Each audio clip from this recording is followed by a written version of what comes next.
Para esta pieza, debemos 1. Fresar a medida.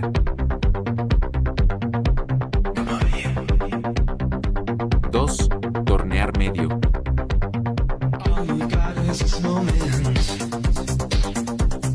3. Perforar.